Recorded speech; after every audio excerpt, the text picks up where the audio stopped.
为了让更多雌性怀孕，雄性动物们都在努力进化自己的小兄弟。比如鲨鱼每天拖着2根钉钉游来游去，大猫小猫的钉钉上都长着倒刺，而海里亲人又可爱的海豚竟然长了一根差不多半米长、灵活到能和人握手的巨大钉钉。另外还有开瓶器形状的、并蒂莲式的、带骨头的。雄性动物究竟有多么执着于传宗接代呀？这些奇形怪状的钉钉在使用的时候，雌性是怎么受得了的？这里是万物灵，欢迎关注熊探长，带你探索有灵万物。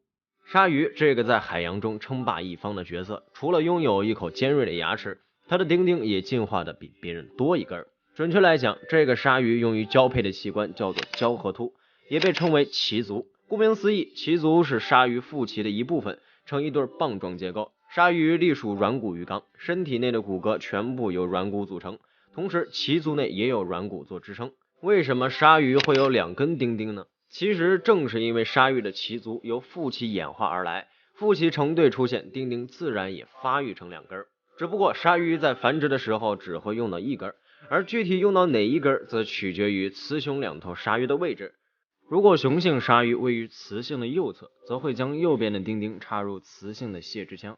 精液通过鳍足流进雌性鲨鱼的子宫内，完成受精过程。值得一提的是，在交配时，雄性鲨鱼会用嘴咬住雌性的一只胸鳍，这样可以起到固定的作用。鲨鱼那一排排的尖齿，咬一口可不是闹着玩的。为了经得住雄性鲨鱼的啃咬，雌性鲨鱼在性成熟后，皮肤就会变得越来越厚。然而即使是这样，雌性鲨鱼的皮肤表面仍然会留下许多爱的痕迹。除了海洋里，陆地上也有长着2根钉钉的动物，比如说蛇。民间认为梦到蛇是有性象征含义的，原因是蛇的形态和男性的生殖器有些相似，并且蛇的交配期长达数天，期间不吃不喝，沉迷运动，就被认为是能力特别强。这些当然只是人类自己的想法，不过话又说回来，从某种角度上来说，蛇的确厉害，因为它们也长着2根钉钉。严格来讲，蛇的钉钉叫做半阴茎，是一种微型双生殖器官，它们可能是从1根器官上分化而生的2颗肉芽，也有可能是2个完全独立的带刺圆柱体器官。蛇的半阴茎平时可不会轻易显露，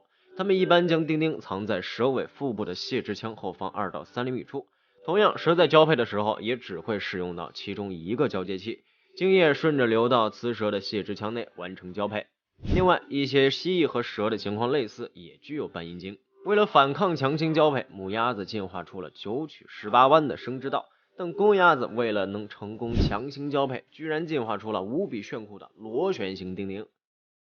为什么鸭子的钉钉会进化成这种形态呢？科学研究表明，公鸭会强迫母鸭交配，母鸭为了筛选更满意的孩子他爹，就经常反抗这种无理的行为，慢慢进化出了螺旋形的生殖道。在生殖道内部还有多个可以储存精液的囊状结构，也就是说，即使出现交配行为，只要母鸭看不上这只公鸭，那它就不会放任公鸭的精子和自己的卵子进行结合。但是公鸭也不甘落后，毕竟生孩子就是鸭生头等大事，所以它们也相应进化出了螺旋形的生殖器。只不过公鸭的生殖器是逆时针旋转的，而母鸭的生殖道则是顺时针旋转。鸭子的钉钉非常长，有些品种甚至比鸭子自身的身高还要长，而在交配时，这通常会引起其他公鸭的记恨，反而将这只公鸭的钉钉咬掉。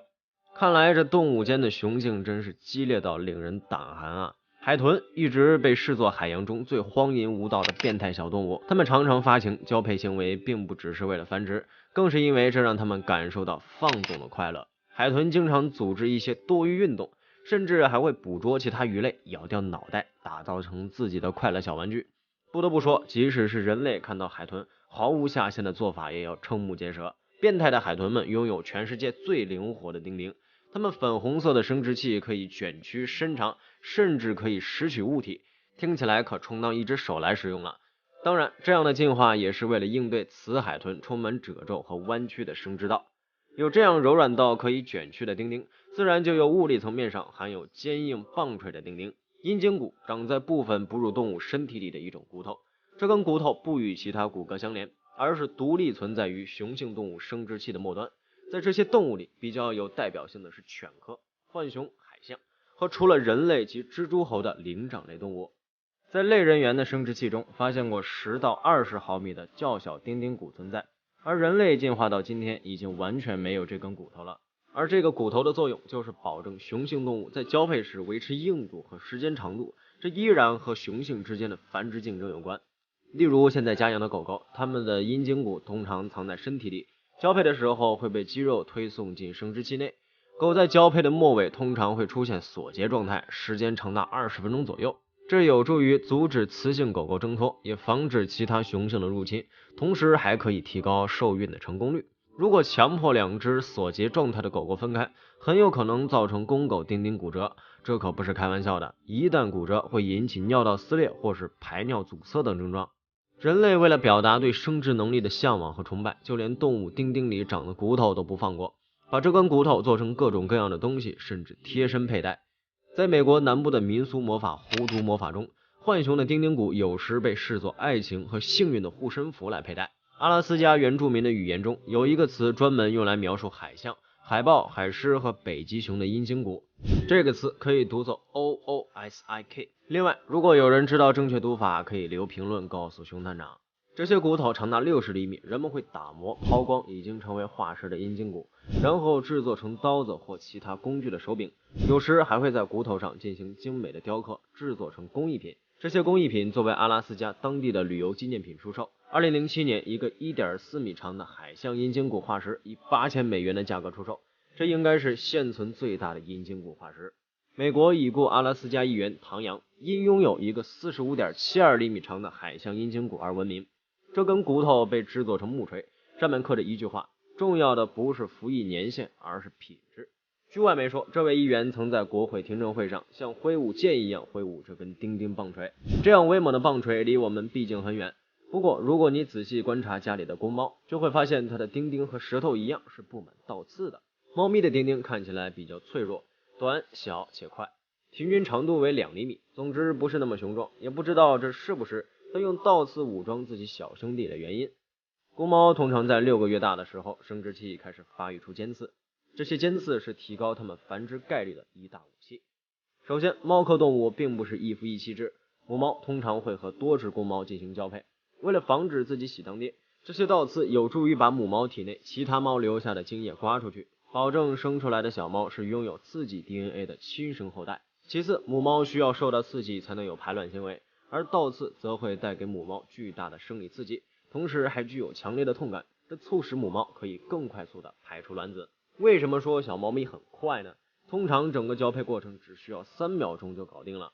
同时，母猫在交配的时候感到疼痛就会想要逃跑，公猫除了咬住母猫的脖子做固定外，这些倒刺也为它们增加了一定的摩擦力，让它们维持这个动作，为交配的成功率再加一把锁。其实可以看出，这些奇葩的生殖器都是为了满足繁殖需求才长出来的。就算是人，在过去的成千上万年里也崇拜着强大的生殖力，因为这是所有生物的本能。而这也反映了进化论中的核心原则，正如理查德·道金斯在《自私的基因》中所言，我们是基因的载体，我们活着就是为了去繁衍后代。非常感谢您看完本期万物灵，欢迎点赞、评论加关注，您的关注是熊探长探秘的最大动力。